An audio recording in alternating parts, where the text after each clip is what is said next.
Hello everyone! Welcome back dito sa aking channel and today's vlog, isang bagong loan app na pwede nating mautangan ngayong 2026 ang i-share ko nga sa inyo. So naririnig nyo ba itong YaLoan? So by the way, itong YaLoan mga ka-Insreview ay nag-o-offer ng 0% interest kapag first time mo na umutang dito or for the first 7 days. Okay? So, itong YaLoan nga ay bagong-bago siya, kaya sana mapanood nyo yung buong video. So, dito ay pwede kayong umutang hanggang 25,000 pesos. Pwede from 1,000 nga hanggang 25,000 pesos. At meron nga itong 0 processing fee at 0% interest for the first 7 days lang ito ha. Pwede nyo matanggap nga yung loan proceeds via e-wallets or via bank. Siyempre, e-wallets tayo via GCash and isang valid government ID nga lang yung requirements ay pwede kayong makautang dito. By the way mga ka-Insreview, yung link ay makikita nyo dyan sa baba. So wala pa kasi itong app. So via link lang, i-click nyo nga lang yung link na makikita dyan sa baba. Mai-reroute kayo mismo sa kanilang website. Sa kanilang website nga, ito yung makikita nyo. Ayan, first online loan, 0% interest and receive via e-wallets or via bank. And kailangan nyo lang sagutan itong mga basic information like first name, last name, email, at yung phone number. Pagkasagot mo ng basic information, ito yung mga makikita mo like 0% interest if you pay back on the first payment date. Sa first repayment due date ay magkakaroon nga ito ng 0% interest. At ang maganda dito ha, kahit may mga credit history tayo, negative credit history, possible pa rin na maaprubahan ang inyong loan application. Kaya goods talaga ito para sa mga naghahanap ng pwedeng mautangan na laging decline doon sa ibang mga legit or sa ibang mga pautangan online sa mga bank loan. Get a loan in 3 steps lang. Una, submit your loan application, yung pagsasagot nga natin sa iba't ibang mga infos na hinahanap nitong YaLoan, and then get multiple loan offers. Pagka-click mo ng apply now, please check your email after submitting your application. So, agad-agad, our manager will email you the loan decision. Okay. So, after nun mga ka-Insreview, eto may mga pinapasagutan na naman sa akin itong YaLoan, like enter your age, information about the work or yung trabaho ko daw.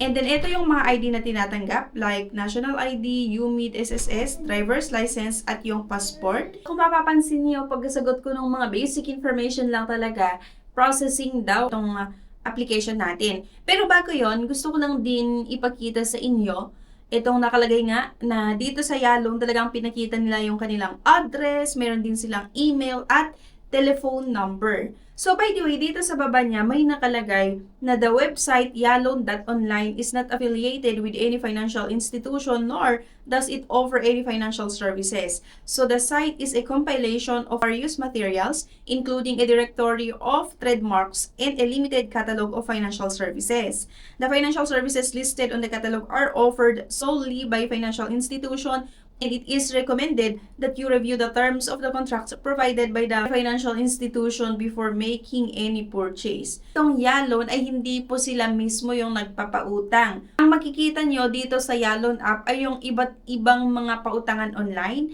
na mabilis mag-approve ng loan application, napaka-minimal yung requirements or isang valid government ID lang yung requirements, possible na makautang kayo dito. Nung nag-refresh ako, merong lumabas na iba't ibang mga pautangan online na pwedeng mahiraman like Finbro, Cash Express, Peso Ready. Napakarami yung mga loan app na pwede nyong pagpipilian na pwedeng mautangan. So, mamimili ka lang doon kung ano yung gusto mo. Ayan, online, Pilipinas, meron din. Kung ano yung gusto mo na loan app na pwede mong utangan. Medyo marami. Pero syempre, pili ka dyan ng uutangan mo. Make sure mga ka-Insreview na basahin mo pa rin yung terms and condition, yung mga fine prints ng loan app na ina-applyan mo. Kasi magkakaiba po yan. So by the way kasi sinubukan ko yung isang loan app pero na-decline yung loan application ko, no? Itong Peso Ready.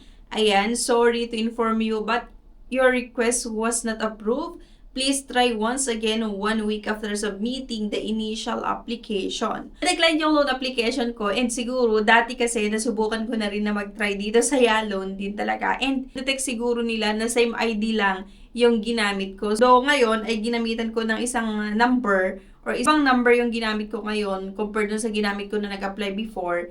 Pero ayun nga, na-detect nila kasi yung ID na ginamit ko noon na nag-apply nga dito sa Yalon ay yun pa rin. Pero ayun na nga mga ka-interview, kung hindi pa naman kayo nakakasubo talaga dito sa Yalon na mag-apply, bay mabilis naman talaga. Nakita mo yun, yung onti lang talaga yung na-fill upan ko or yung mga details na hinihingi nila, then agad-agad pagka-submit ay makikita mo agad na yung process nga, yung loan application. Okay? So, ayan lang, bali share ko lang sa inyo kasi may mga nagtatanong nga na nakikita daw nila minsan yung ads na itong Yalon at paano nga daw ba ito magpautang. Itong Yalon ay isang website na kung saan compilation ng iba't ibang mga loan apps na mabilis mag-approve. Isang valid government ID lang yung requirements at napakabilis din yung pag-send nila ng loan proceeds once approve nga ang inyong loan application. Sana nakatulong yung video na to sa inyo, no? So, by the way, kasi na-decline nga yung first loan application ko. Pero, halimbawa na-decline yung loan application nyo, may iba pa kayong makikita dito sa Yalon na pwede nyong subukan na utangan nga.